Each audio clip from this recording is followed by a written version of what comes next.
Hello there, Mad Mike here, and welcome back to the channel.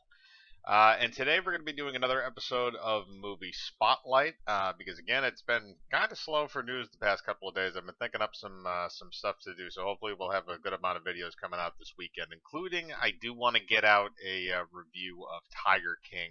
I've watched the first part, I need to watch the remaining six, but I'll probably be able to blow through that pretty soon. So look out for that. But for right now, we're going to do a movie spotlight, and the movie we're going to spotlight today is an all-time Italian horror classic by a director I really enjoy, and that is Lucio Fulci's The Beyond.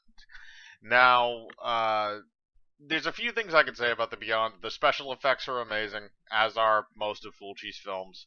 I wouldn't say it's necessarily well. The zombie splatter stuff is actually probably better than Argento's style of doing things, but generally Fulci stuff is a little bit lower budget. You can kind of tell. But even with that, this film still works in a good way. It does have the zombie splatter angle, which a lot of Fulci's films, especially around that time, had because of his success with Zombie. And I believe House by the Cemetery was also before this. So he had had some success. This is also the second part of Lucio Fulci's trilogy of Death, which also included, as I mentioned before, House by the Cemetery, and then also City of the Living Dead, which is another amazing entry by him. House by the Cemetery is kind of meh, but The Beyond really is kind of the strongest one of those films, though. And there's no like linear through line through it. It's just like a common theme of all three of those films.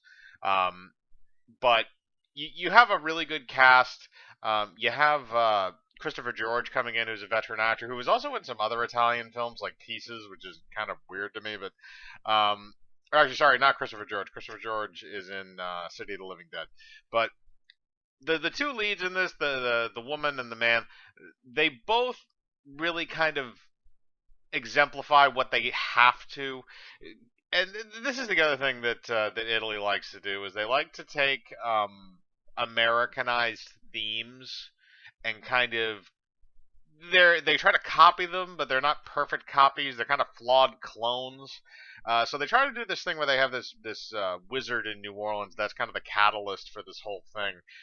Is this hotel in New Orleans that's being renovated, and it has this kind of evil aura and stuff around it because this wizard was murdered in it. And you get, I'm not giving anything away because you see it in the opening scene of the film, which is done actually in a, it's not a, I think it's like a soft lens or something. It's not actual black and white. It's like kind of that black and whitey grainy type of color, but it's all faded to like a light, like a cream color. Various shades of that instead of being just plain black and white. I think it's soft lens, but it's done very well. I like it. It's meant to represent the past, so I kind of get why it's like that. It's actually reminiscent a lot of Frankenstein at the end of that film, where you chain up the monster and do whatever. But they in Frankenstein they burn him down in the windmill, but in this they torture him and they hit him with chains and stuff like that. And the other thing I will say about this is that if you don't like gore, you're not gonna like this. But admittedly, it's an Italian horror film, so it's gonna have gore no matter what because it's an Italian fucking horror film. But if you don't like gore, don't watch it. If you do like gore, even a movie like this is kind of gratuitous, and the reason why I say that is because Lucio Fulci, as a director, um, he he draws his scenes out, his gore scenes, he draws them out, and he slows them down. So instead of being like a violent werewolf attack where a guy gets his guts ripped out or something like that, something that it's over on screen within about 30 seconds or so. Um, Fulci, his death scenes can take 3 minutes, 4 minutes, 5 minutes just to go through the painful things. And there are scenes in this movie that are fucking painful. There's a scene where if you have arachnophobia, you are not going to want to watch it. Although there are some funny things of kind of bouncing fake spiders in the background. I know it sounds like I'm ripping this movie, but I'm not. Um, the the point is that I love it as an Italian horror film. It has really good effects for the most part. There are, again, you can see some strings on some things, but not everything. And the acting is good. I do enjoy the acting. It's Catherine McCall is the woman. Now that's the name I was trying to remember. But she plays a good lead in this, and there's also a very creepy plot line with this blind woman, and there's a bunch of weird stuff kind of going on, but it all revolves around kind of spirits and the dead and things like that. And again, it takes place in New Orleans, which it's a bit of a departure from most Italian horror films, which usually take place, in a city somewhere. Some of them are in a city like Demons, or sometimes they're in like a dance academy like Suspiria, or an island somewhere. Very rarely do you see them take place in a major city like with the aesthetic of New Orleans. And I'm not sure if this was actually filmed there. I very much doubt it was, because they probably would have had to pay through the nose for it. But it's filmed in at least a swampy type of area with kind of what looks like similar type of landmarks and stuff that you would see in Louisiana. So it's a passable Louisiana, even if it isn't.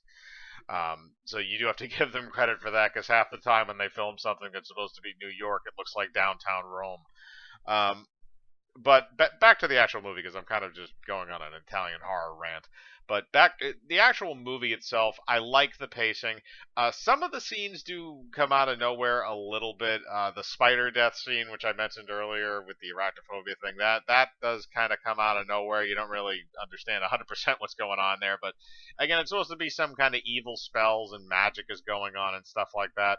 Um, the stuff that they do with it, I do enjoy. The story is simplistic. The ending, there is an actual ending to this, unlike City of the Living Dead, where it's just screaming and a kid running at the screen, and then it cuts to black. This does have somewhat of an ending, so again, I have to give it more credit for that, because even though I do love City of the Living Dead, it doesn't really have an ending. It just sort of ends. It's like the real kind of cut off at a point. But like I said, I love the movie. It's one of Fulci's best. I think it personally, actually, out of all of his films, I would say The Beyond is probably his best. I would put Zombie as a close second, because I do enjoy that film as well, even though it's just a rip-off of Dawn of the Dead. But like I said, if you're a fan of Italian horror, you're going to like it. If you're a fan of gory horror, you're going to like it. If you're a fan of the supernatural element or zombie horror films, you're probably going to like it. If you're not a fan of those things, maybe you won't, but I still would say give it a shot. It's a fun movie. Um, the main male antagonist needs to learn how to aim. I will say that, and that'll be a funny in joke for you when you get to that part. But like I said before, really good movie. But I want to know what you think. Have you seen The Beyond? Do you like it? Do you like any of Fulci's other films, like Zombie or City of the Living Dead or House by the Cemetery, or even some of his other weirdo films like New York Ripper or Conquest? Put that in the comments below. Again, I like to read them. Hit the bell for notifications. Hit the like button. Subscribe, and remember, I live my life free of compromise. Do you?